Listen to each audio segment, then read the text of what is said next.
Hello guys and welcome to a new video on my YouTube channel. Today I want to talk about injuries. One of my followers recently asked me about how I deal with injuries, and as I'm currently still injured, I thought it would be a good topic to talk about. Maybe there are some helpful tips for you guys in as well when I tell you how I deal with injuries. So at the moment my biceps is a little bit injured, so that you know what kind of injury I have. So the question is now, how do I deal with injuries? So first of all, of course, it's very important, guys. You have to rest. You have to rest. If you get injured, don't immediately go into training and stuff, obvious. As your pain gets less, you can see if you can do stabilizing exercises. Because depending what injury you have, if you don't have any movement into that little pain, it can get very stiff, your muscle, which is not good.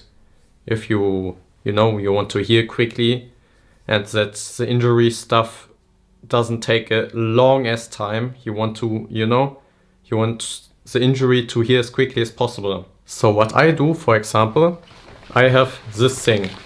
I think every badminton player knows what this thing is. Almost every professional badminton player uses this thing. It's awesome. I'm gonna do soon also a video about this thing on some stabilizing exercises to prevent shoulder injuries. As a badminton athlete, you get a lot of shoulder injuries. But back to the topic. Why did I show you this? Well, with this thing, you can prevent injuries.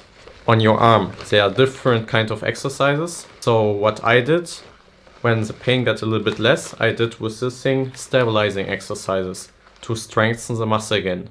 For example, my biceps is injured. Obviously, it's no weaker than before.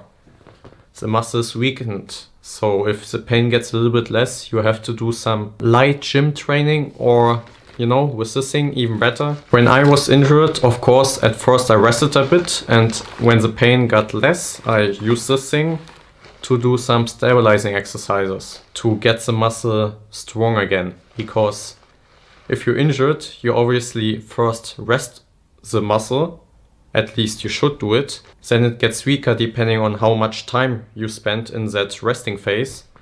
So you slowly have to go a little bit into that pain and strengthen the muscle if it's stuff like here.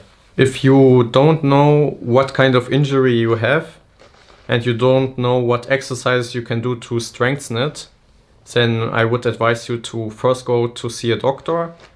Me as a professional badminton player, I mostly, if I have pain, I get pain here in the shoulder or in my legs. So most of the time I know what I have.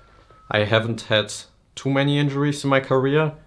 So far it has been 3, but I'm still very young. But for me, like I said, this thing is worth gold for me as an athlete. First of all, you don't always have a gym outside when you travel to international tournaments and so on, where you can do some light weight training or so. You were injured to stabilize it, or in general to do some gym training if you don't want to lose shape.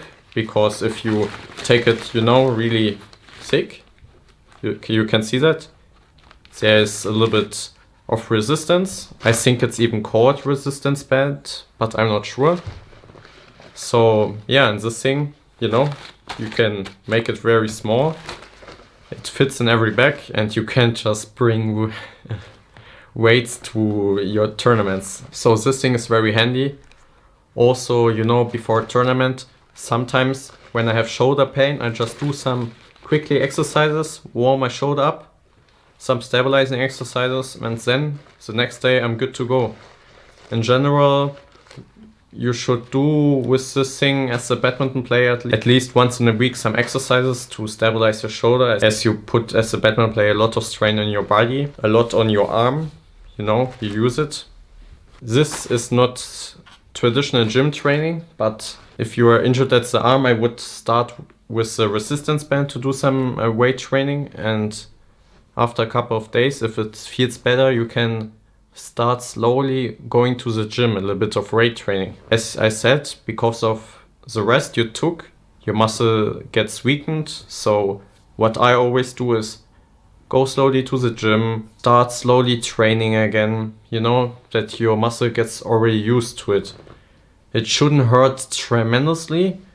If it hurts just a little bit, it's okay. It depends. Like for me, as it was here, I just practiced smash defense, where I do a movement which doesn't makes my arm hurt, like a powerful clear or a smash would. So I did some smash defense exercises and some stabilizing with my Terraband, in German called, or in English I think, resistance band. I just showed you it right now, so I think you know what I'm talking about. But obviously you don't always get injured in upper body, you can get injured in legs. So for that procedure I don't use a resistance band, because I didn't have many leg injuries, not really. But I think actually the same. There are different versions of this, also some stuff which you can put on your legs with, which is closed and not open on the side, you know, it's like that. And then you put it around your legs and do some stabilizing exercises. You can do that as well. So when I talk about me, I do always rest and I feel a little bit better. The pain is not completely away, a little bit there. So then is the moment where I start doing the resistance band. An important thing which I have to point out is that you always have to feel for yourself. It depends on how heavily you injured you are. For example, if you do the stabilizing exercise and it hurts tremendously, obviously you don't do it. If it hurts a little bit, then it's fine. It's normal that you get a little bit in the movement. You have to feel for yourself on what kind of level your pain is. It depends. Just as I said, you slowly want to strengthen the muscle again, so that from strengthening the muscle, your recovery is good and you don't have such a high chance to get injured again if you keep doing some stabilizing exercises. So back to my point, like I said, I start doing after some rest resistance band exercises, stabilizing exercises. Depending on what part I'm injured, I do exercises for it. And then I do slightly gym training. Depending on what injury I have, I rest of badminton training. Badminton is a sport where you can also do some skills. Like even if your legs are broken, you can still practice at the net, you know. So if my legs are injured, I do some net skills. I still go to the badminton training, but I don't do exercise where I move much if my legs are injured. If my legs are injured though, like I had once a leg injury and it hurts only a little bit, I would advise you to go to the badminton training just a little bit and do some exercises with a little bit movement, just a little bit, like 2 shuttle rolls of Borst. Always check and see on what kind of pain level you are, if it still hurts a lot or not. You always have to evaluate. So yeah, that's how I deal with injuries. I hope that something of what I talked about was helpful for you. Maybe in the future I do a video series where I show stabilizing exercises for different parts you're injured in with the resistance band. So for those who are injured, maybe that helps. And I hope you guys enjoyed the video and I see you guys in the next one.